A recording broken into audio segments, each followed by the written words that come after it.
Good afternoon. I'm Dr. Poonam Rani, and today's discussion is on cutaneous circulation. So, what is cutaneous circulation?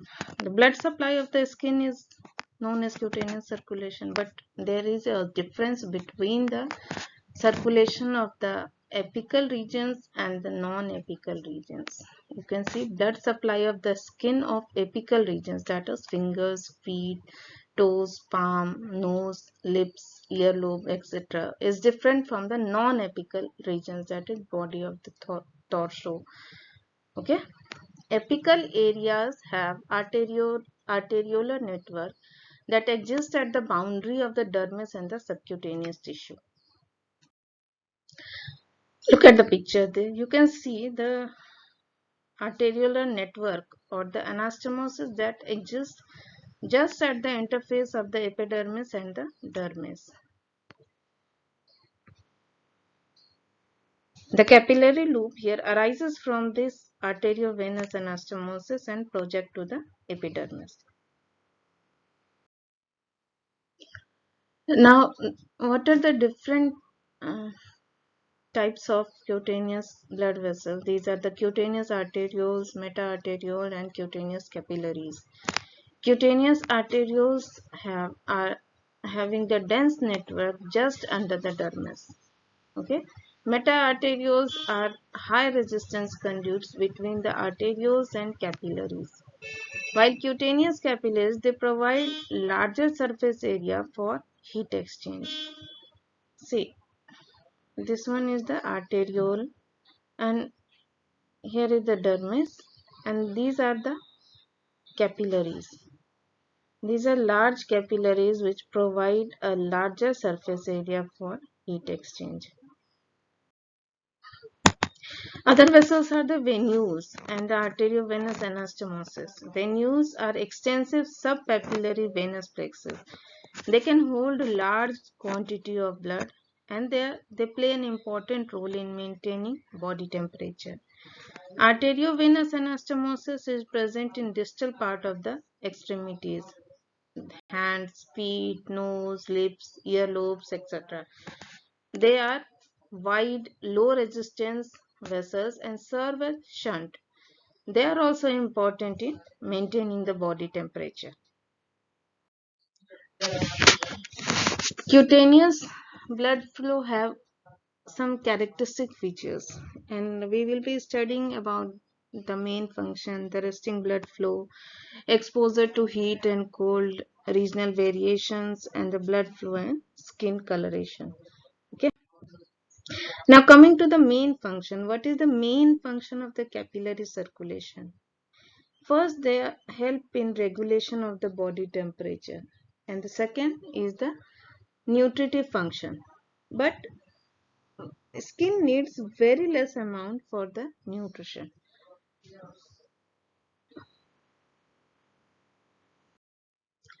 Resting blood flow, when the person is at thermal equilibrium with the environment, that is at 27 degrees centigrade, then the blood flow to the skin is about 10 to 15 ml per minute per 100 gram of skin tissue. Upon exposure to cold, there is minimum sweating and the flow of the blood decreases to 1/10 of the normal, and it comes to about 1 ml per minute per 100 gram. On exposure to heat, there is maximum sweating and the flow increases to 10 times, that is about 100 to 150 ml per minute per 100 gram. See, in the cold environment, you can see the vessels are constricted. So the vessel's constriction leads to decrease in blood flow, and upon exposure to heat, the vessels dilate and there is increase in blood flow. Okay. Now the regional variation, basically you have to learn about the apical portion of the skin which has AV anastomosis. Due to this AV anastomosis in certain areas, just hands, feet, nose and ear lobules, during heat stress, AV anastomosis, blood flow increases. Okay.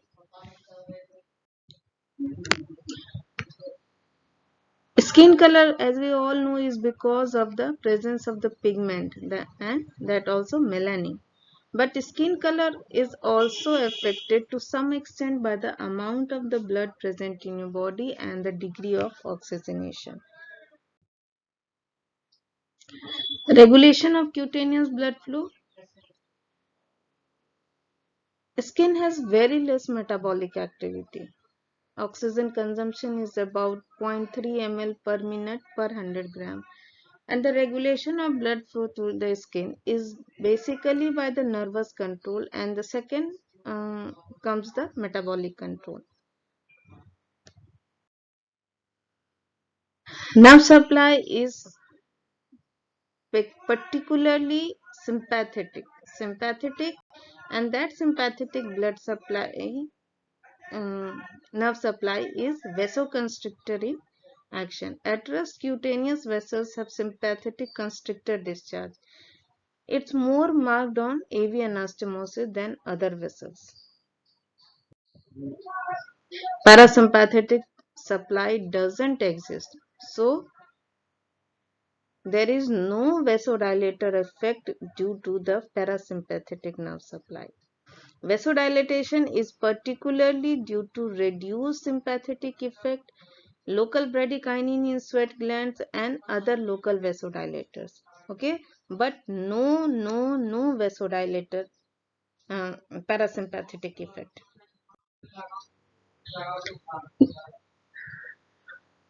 Neural control mechanism of to the blood supply. There is hypothalamic control mechanism, baroreceptor mediated reflex, and cortical control mechanisms.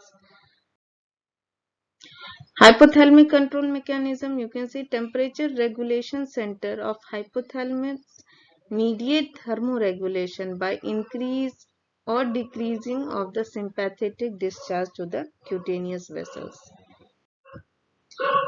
Under resting condition, that is when the person is at rest at thermal equilibrium at 27 degrees centigrade, sympathetic vasoconstrictor has mild tonic discharge. This keeps the AV anastomosis closed.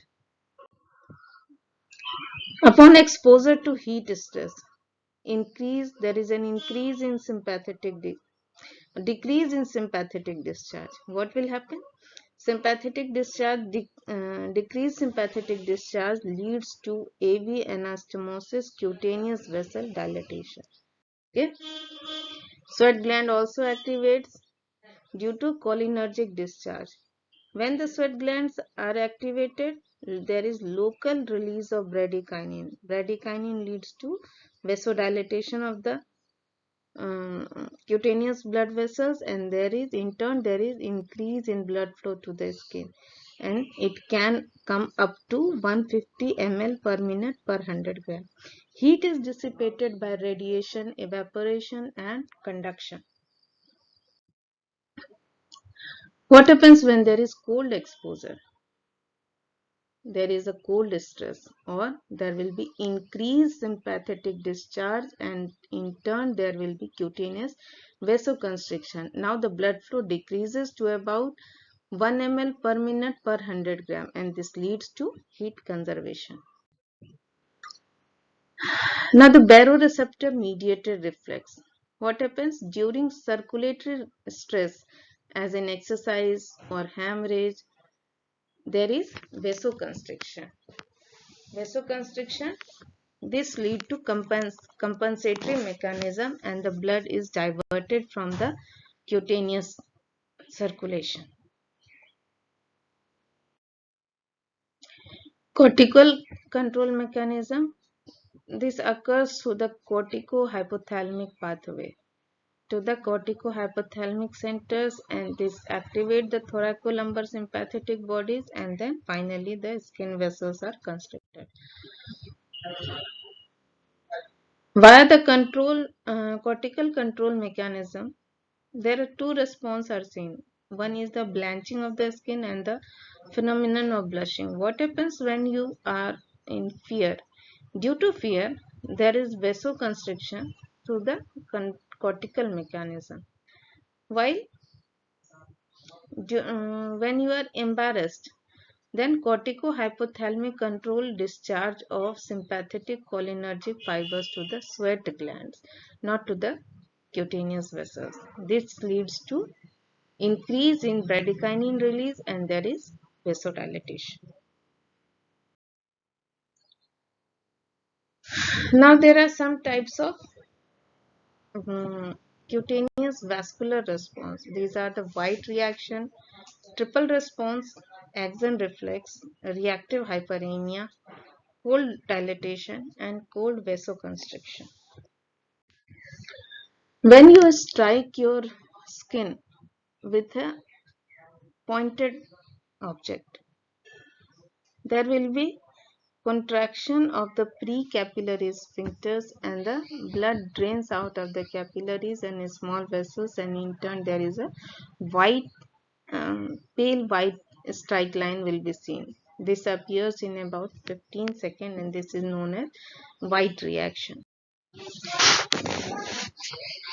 In triple response, when you strike your skin more firmly with pointed objects, then there is three types of reaction. First there is the red reaction, then flare, then wheal. This is also known as triple vascular response and it was given by T. Lewis. Okay.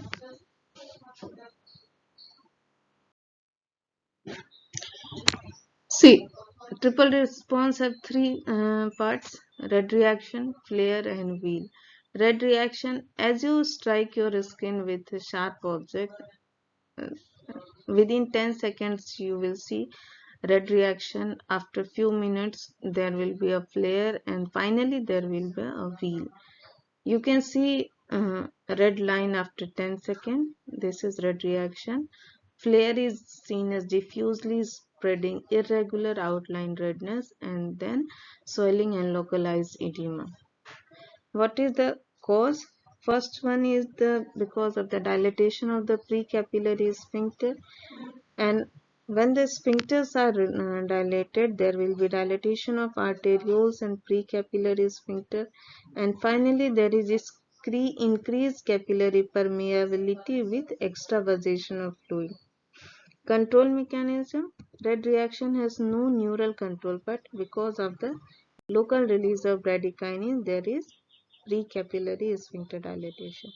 Flare has neural control, and finally wheal is because of the local release of histamine and histamine-like substances by the mast cells. Axon reflex. It is a response elicited by peripheral nerve stimulation. This is attributed to impulses traveling proximally, not distally, but proximally. There is uh, proximal traveling of the impulses along the motor axon, encountering a branch point and then passing distally down other branches to activate local arterioles. Local arterioles cause vasodilatation and the muscle causes vasoconstriction. Dermatographia. This is an exaggerated triple response. Here there is excessive release of histamine. What you will see? You will see that same red reaction is there, triple response is there, but that is in excess. And you can see the shape or size of the object with which there is a striking. That strike will somewhat have some similarity with the striking object. Okay. Reactive hyperemia. This is the phenomenon by vessel to control blood flow to the organ after ischemia due to occlusion. This is caused because of local hypoxia, which causes vasodilatation of arterioles and precapillary sphincter. So blood flow exceeds the control level when the occlusion is removed. Because of the hypoxia, the vessels are dilated, and as and when you release the um, occlusion, there is increased blood flow to these vasodilated arterioles and precapillary sphincters.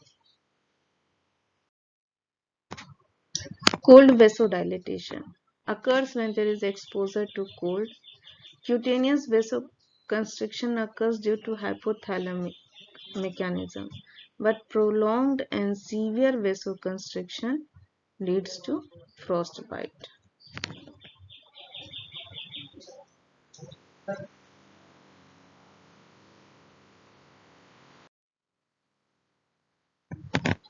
Severe cold or skin temperature less than 10 degrees centigrade, there will be release of histamine and other polypeptide that also release plasma kinase.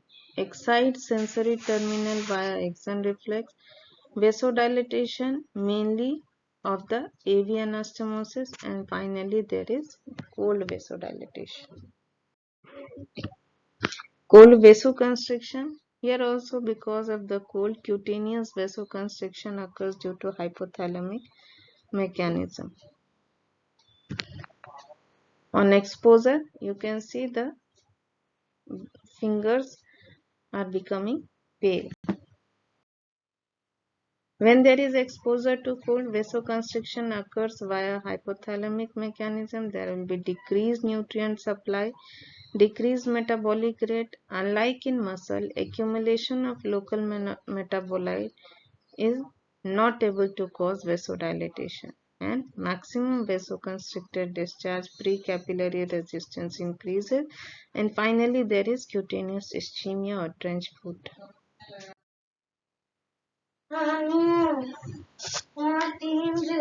Thank you, and please keep on reading. Okay, thank you.